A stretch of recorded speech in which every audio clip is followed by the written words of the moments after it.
Сайн байцгаана уу? За өнөөдрийн маань ээлжид подкаст эхлэхэд бэлэн болсон байна. За өнөөдрийн маань зочин хөтлөгчөөр хамтарч ярилцахаар хүний их эмч бэлгүү манер хүрэлцээрсэн байгаа. За эмчтэй өдрийн мэнд хүргэе. За өдрийн мэнд хүргэе.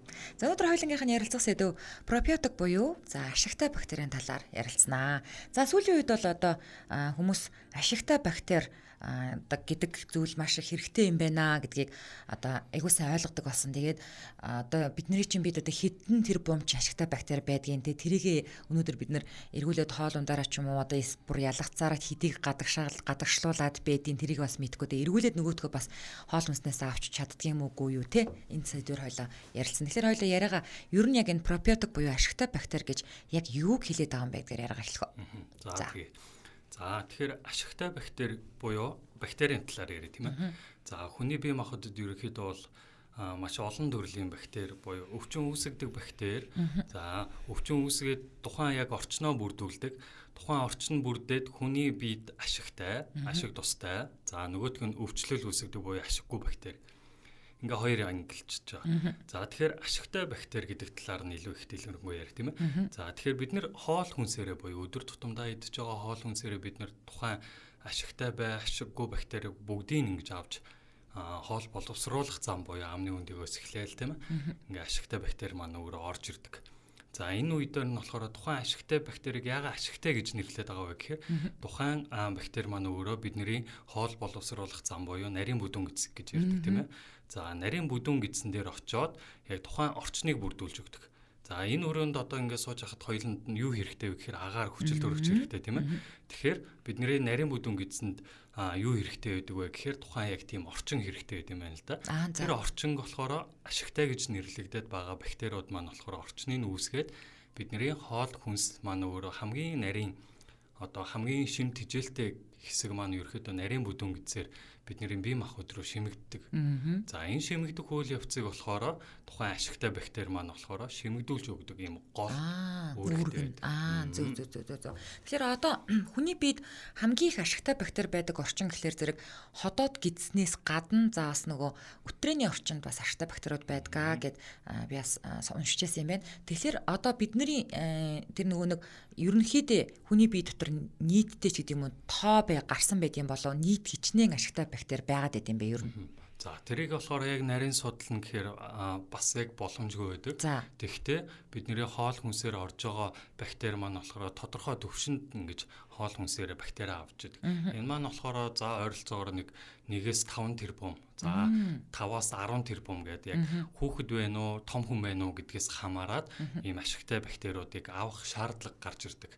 Энэ маань болохоор зарим хүүхдэд одоо тухайн ашигтай бактери маань өөрөө дутуу ч юм уу тий бага байдаг учраас магадгүй юу ч ийдсэн гүйлгээл амархан тий хоол боловсруулах зам маань хямраад гидс дүүрээд идэг ч юм уу тий ийм зөвөрүүдийг өгөөд идэг.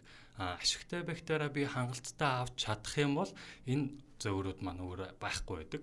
Буюу бид нэр хоол хүнснээс ашигтай бактериудаа бүгдийг нь аваад, ашигтай шим тэжээлүүдээ бүгдийг нь аваад тэгээ бие махбод маань тэр хэрэгцээгээ хангаж болоод байдаг л гэсэн үг. Зөв. Нөгөө хүүхдээ одоо хэтэрхий их гүйлгээд ч юм уу одоо бид нар нөгөө нэг шингэн алдна гэж ярьдаг штэ тий. Тэгээ энэ үед нөгөө өнгөр тогтооно гэл хар одоо өтгөн байх хуцаа ч юм уу уулгаал ингэдэг штэ тий.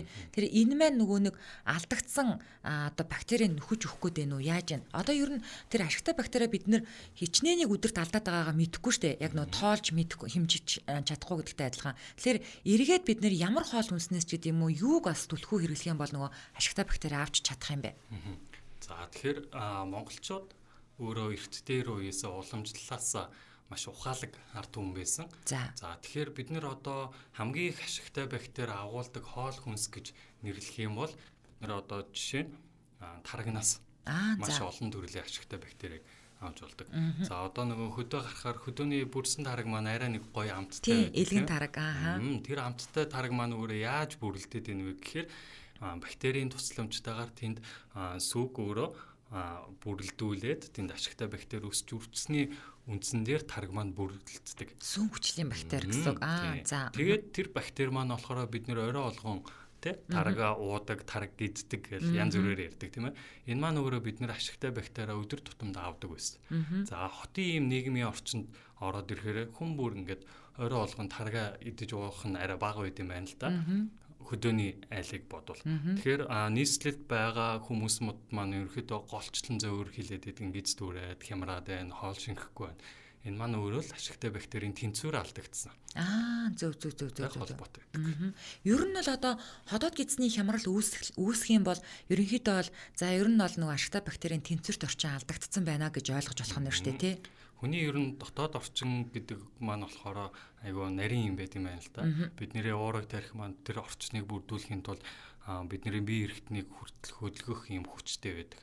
За тэгэхээр ерөөхдөө бол бидний хоол боловсруулах замд маань ашигтай бактери маань дутагдаад ирэхээр хүний тарих маань өөрөө яадаг вэ гэхээр гидснийг үргэлжлэх хөдөлгөөнийг аль болох сайжруулад маш хурдан үргэлжлүүлээд байдаг. Энэний үндсэн дээрээс нөгөө хоол боловсруулах замаар орж ирсэн хоол маань өөрөө биежих ямар ч боломж үүсгүйгээр тэр маань өөрөө шингэн байдлаар гараад идэг. Тэгэхээр нарийн бүдүүн гидсэн дээр ерөөхдөө бол хоол боловсруулах замаар орж ирсэн нийт шингэний маань ихэнх хэсгийг татаж авах хэрэгтэй гэдэг. Бие организм өөрөө нөгөө усыг татаж авдаг.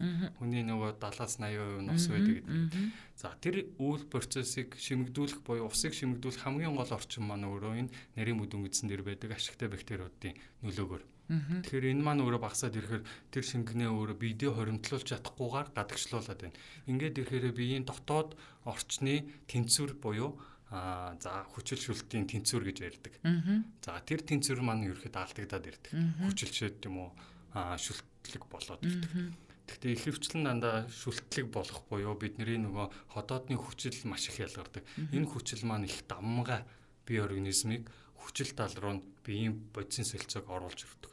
Ингээд ирэхээр бид нөгөө хангалттай хоол хүнс идээд байна, уугаад байна. Ямар ч үр нөлөө байхгүй. Тэр хүн амархан ядраад, сүлдаад за нөгөө бодисын солилцоо маань өөрөө нуруу мунаад идэг. Зөв. Өөрөөр хэлэх юм бол нөгөө нэг ашигтай хэрэгтэй юм маань шимэгдэж орж ирэхгүй байх гэсэн үг байна нь шүү дээ. Гадагшаад гадагшлаа. Тэгэхээр одоо сүүлийн үед ер нь эмчнэр ингэж зөвлөдөг болсон байлээ л да. Одоо та түрүүн яриандаа дурдлаа л да. Эртээр үесээ бид нэр орой унтахынхаа өмнө одоо хөрүүлсэн сүү таргаа ч юм уу ингээд уугаад унтдаг байсан. Гэтэл одоо болохоор зэрэг орой унтахынхаа өмнө сүү тараг бага хэрэглээ. Яг л энэ бас нөгөө гидсний одоо ямар нэгэн хямрал үүсгэн ч гэдэг юм уу эсвэл бас өтгөн хаталтанд нөлөөлнө. Өглөөдөө сүү тараг уужээ гэж зөвлөдөг болсон байлээ. Энийг та яг эмч хүний үед юу гэж бодож байна? Зөв үү, буруу юу? Энэ яг энэ хоолны хөвшил. За хөдөө ерөөхдөө хүний яг амьдралыг аваад үзэхээр ер нь зогсоо зайгүй маш их хөдөлгөөнтэй байдаг. Энэ хөдөлгөөн гэдэг маань өөрөө бие организмд маш их энерги шаарддаг. Энэ энергийг бид нэр хаанаас авах вэ гэхээр нөгөө л нарийн бүдүүн гидсээрээ шимт хижээлээ сорох маягаар. За энэ одоо нийслэлийн одоо энэ төгжрэлтэй байгаа, энэ одоо хөдөлгөөний дутагдaltaй байгаа энэ орчинд маань болохоор тухайн одоо идж байгаа ууж байгаа сүүн бүтээгдэхүүн таргийг тийм ээ энийг хамгийн гол нь задлах тийм хөдөлгөөн буюу энергийг үүсгэлт энерги шаталт үүсдэггүй. За ингээд ахаараа бид нөгөө сүү тарга хэрэглээд байх тусам тэр маань өөрөө бас зарим талаараа тухайн хүндээс нөгөө сөргөөр нөлөөлөх. Нөгөө өтгөн хатдаг хүн маань өтгөн хатаад байдаг тараг сүү уугаад ягаад өтгөн хатаад идэм болоо. Энэ маань өөрөө бас хөдөлгөөнтэйгээ бас зогцдог. Ер нь бол нэг тийм цогцсон юм систем. Энэ системний маань нэг л алдагдахад өөрөө бусад үйл ажиллагаануудад нөлөөлөд өгдөг. Тэгэхээр ерөнхийдөө бол яг орчин үед олон улс маань ерөнхийдөө бол хоол боловсруулах замаар хэрвээ ашигтай бактери авч чадахгүй байгаа тохиолдолд нэмэлт бүтээгдэхүүнүүдийг хэрэглээч. Энэ маань өөрөө биднэрт илүү ашигтай. За магадгүй бидний хоол хүнсээр орж байгаа ашигтай бактериуд маань хамгийн ихний зам буюу ходоод маань өөрөө маш их хүчилэг тийм орчин байт юм байна. Тэр хүчилэг орчин маань бидний нөгөө хэрэгтэй ашигтай бактериудыг өхүүлээд. Зөв. Тэгэхээр нөгөө хичнээн сүү тараг уугаад ч миний өтгөн хатаал байна. Миний гидс ингээ хийгэр дүүрээлээ. Энэ яагаад надад нөлөөлөхгүй байна гэхээр таны магадгүй ходоодны хүчилчин хэвийн хэмжээс маш их байна. За. Ингээд ирэхээр бид нар хоол боловсруулах замаараа нөө ашигтай бактери амьд авах хэвээр амьд нарийн бүдүүн гидсэн дээр хүрэх хэвээр байтал ходоодонд очивол ихэнх хувь нь үхээд идэг. Тэр маш их хүчилэг орчин байдаг. Энэ маань өөрөө нөгөө хоолны зохисгүй хэрэглээ, хөдөлгөөний дутагдал, за тэгээд мэдээж усны хэрэглээтэй шууд холбоотой байдаг. Одоо тэгээд харин юм өгчөө таны хэлснээр одоо нөгөө ашигтай бактери маань сүүлийн үед зүгээр ингээ сайхан бэлнээр савлагдаад хөөхөн нөгөө юм хуруу савлгаатай тэгэл нөгөө кофе шиг те задлаад уудаг болсон. Игч гоё амттай юм байлээ. Би бас хүүхдтэйгээ хамт авч ууж байгаа л да. Тэгээд Хүүхдэд ялангуяа одоо нөгөө манай хүү одоо 10 настай. Тэгээд сая сүүлд нэг жоохон харшилтай болоод тэгээд эмч бас ашигтай бактери бичиж өгч илээ.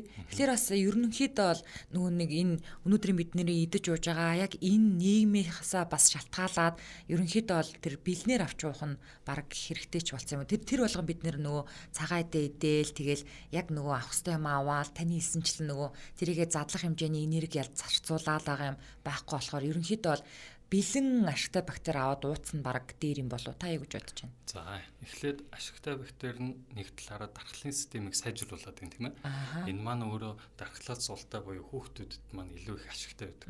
Яагаад ингэдэг вэ гэхээр хүүхдийн маань ерөөхдөө бие организм өөрөө өсөж явж байгаа. Бидний өсөлт болохоор ерөөхдөө бол нэг жилээр яригдаж болохоор хүүхдийн өсөлт гэдэг зүйл маань болохоор цаг минутаар яригддаг өсөлт байдаг. За энэ их маш их хэрэгцээ гарч ирдэг тухайн хүүхдэд маань. Тэгэхээр нөгөө хүүхд маань өөрөө нөгөө хоол хүнсээр ингээд нэмэлт бүтээгдэхүүнүүд ингээд аваад байна тий.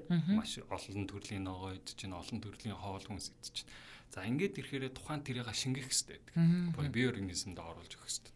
Энэ оруулж өгөх зүйлийг л ашигтай бактери буюу нэмэлтээр аваад уучих юм бол нарийн мөдөн гэдсээр бид нэр хангалттай хэрэгцээгээ хангахгүй шимт хижээлээ өөрөө сорч чадна гэсэн үг байхгүй. За тэгэхээр хүүхдийн өөрөө шимт хижээлээр баялаг сорсон буюу нөгөө бие организмд орцсон хүүхд маань болохоор дархлын систем нь маш хүчрхэг болсон байдаг.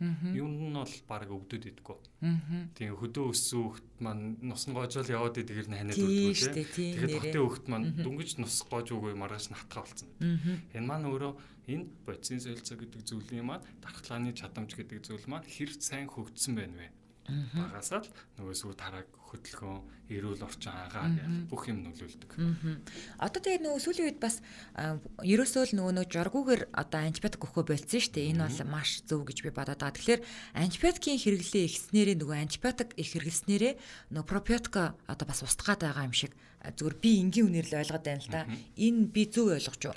За антибиотик гэдэг зүйл маань болохоор бие аргаар гаргаж авсан тухайн бактери одоо бактерийн эсийн гаднах буюу эсийн гадна, эсийн дотор ингэж нөлөөлдөг ингээд маш олон төрлөөр нөлөөлдөг антибиотикууд маш их хэрэг гарсан. Энэ антибиотикууд маань өөрөө хүний биед ороод жоохон ухаан муутай гэж хэлэх юм уу? За энэ ашигтай бактери, энэ ашиггүй бактери гэж мэдлгүйгээр бүгдийг нь устгадаг. Зөв. Тухайн яг одоо бидний арьс гэж байна. Яг эс гэж үзвэл бидний арьсыг таниал энэ шар арьстай би энэ шар арьстайг устгах хэрэгтэй юм байна. Устгахчдаг. Энэ хар арьстай энэ устгах юм байна. Арьс л бол арьс гээл бүгдийг нь устгахчдаг.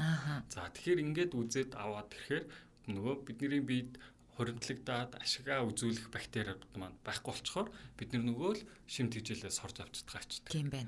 Энэ маань өөрөө магадгүй хүний маань хүүхдийн маань өсөлт те.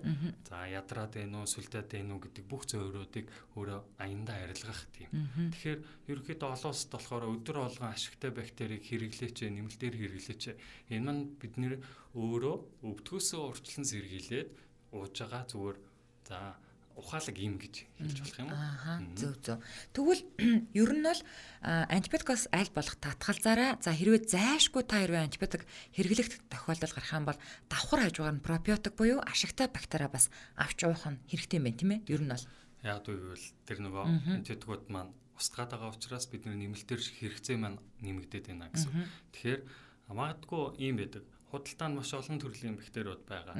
Тэр дундаас та хамгийн сайн, хамгийн үр дүнтэй гэсэн бактерийг сонгоод авахд болно л гэсэн үг. Антибиотик уусан эхний өдрөөс. Тэгээд нэг юм судалгаа гэдэг юм байна. Хэрвээ та антибиотик ууж байгаа бол за пробиотик хэрхэн цуг уух вэ? Энэ аюул сонирхолтой асуулт. За энэ маань өөрөө антибиотик уучхаар бидний ашигтай бактери өхүүлчин. Тэнгуут би яагаад нэмээд ашигтай бактери уухаар тэр нь антибиотик нь өөрөө тэрийг устгахгүй юм уу? Яг үнэ. За эрдэмтэд энийг болохоор хамгийн тохиромжтой цагийг судалсан юм байна. За антибиотик би уулаад за 12 цагт уулаа. За хамгийн тохиромжтой цаг нь 6 цагийн дараа буюу за 6 цагт би пробиотик уух юм бол энэ маань өөрөө амьд гарах тийм боломжтой байдаг. Зөв. За тэгэхээр за юм чи ингээ антибиотикийн голцоо ер нь бол 6 цагийн зайтай 12 цагийн зайтай ч юм уу бичиж өгдөг штэ тий 12 болон 8 цагийн зайтай магадгүй 6 цагийн зайтай. Тэгэхээр өдөр 12 цагт уусан бол орой 6 цагт пробиотик уух нь байна. Тэгээд дараагийнхаа антибиотикийг уугаад ингээд л сүүлжүүлээд яваад ах юм ба штэ тий. Зөв. Тэгээ яг 6 цаг маань өөр хамгийн ашигтай цаг нь. За хэрвээ үнэхээр 8 цагийн зайтай ууж байгаа тохиолдолд магадгүй пробиотик ууцсны дараа 2 цагийн дараа антибиотик уух гэдэг тийм ээ. Тэгэхээр антибиотик ууснаас 2-6 цагийн хооронд хамгийн тийм хэвийн буюу хамгийн ашигтай бактери маань нарийн бүдүүн гэдсэн дээр амьдараа очих тийм хугацаа гэсэн үг. Тэгэхээр та хэд маань бодоод хэрвээ 8 цагаар антибиотик ууж байгаа, 12 цагаар ууж байгаа, 6 цагийн зайтай ууж байгаа бол 2 цагийн дараа юм уу? 6 цагийн дараа. Аль болох 6 цагийн дараа уувал үр дүнтэй. Зөв. За энэ маш хэрэгтэй мэдээлэл байна. Тэгэхээр ерөнхийдөө та хоёрын ярилцах цаг маань өндөрлөх тийшээгээ хандж байна. Тэгэхээр өнөөдөр бас ашигтай бактерийн талаар мэдээлэл хүргэнэ гэд эмч маань ирсэн. Тэгээд магадгүй би танаас бас асуугаагүй үлдсэн те. Яг та нэг ийм мэдээллийг түлхүү өргөчих юмсан гэд бодож ирсэн мэдээлэлээ хүргээд хойлоо яриагаад дуусгаад их. За тэгээ. Сая нөгөө нарийн гиз бүдүүн гиз гэж хэлсэн тийм ээ. Тэгэхээр нарийн гизэнд маань өөрөө лактобацил гэдэг бактериуд маань илүү их өсч үрждэг. За бүдүүн гидсэндээ болохоор бифидобактери төрлийн энэ маань өөрөө маш олон нөгөө 21 аймаг гэдэг шиг маш дотор аяга олон төрөл зүйл байт юм байна л да. Үндэстэй угсаа гэдэг шиг. За тэгэхээр бифидобактери буюу бүдүүн гидсэнд байгаа хэвийн флорог та үнэхээр сайн хадгалж чадах юм бол таны арьс үнэхээр толгор байна. Таны дархлаа маш хүчрхэг байна. Тэгээ та урт наслах хамгийн гол нууц нь бифидобактерид. За окей. Тэгэхээр та бүгд сонголтоо зөв хийгээрэй. Лактобацил, бифидобактери гэдэг бактерийг хэрэглэснээрээ би илүү урт наслан, илүү гоё толгор байх юм байна. Дархлаа минь хүчрхэг байх юм байна. Хоол хүнсээ би ашигтай бүгдийг авч чадах юм хэмжээнд ах юм байна. За ойлголаа. За өнөөдрөөс бидний урилгыг хүлээн аваад хүрэлцэн ирээд ашигтай бактерийн талаар маш сонирхолтой мэдээлэл хүргэсэн хүний их эмч Бэлгүндээ баярлалаа. Танд ажлын амжилт хүсье. За баярлалаа. Өдрийг сайхан өнгөрүүлээрэй. За баярлалаа. Энэ үрээд өнөөдрийн маань подкаст маань өндөрлөж байна. Тэгээд дараагийн удаас илүү сонирхолтой подкастаар эргээд уулзцаая.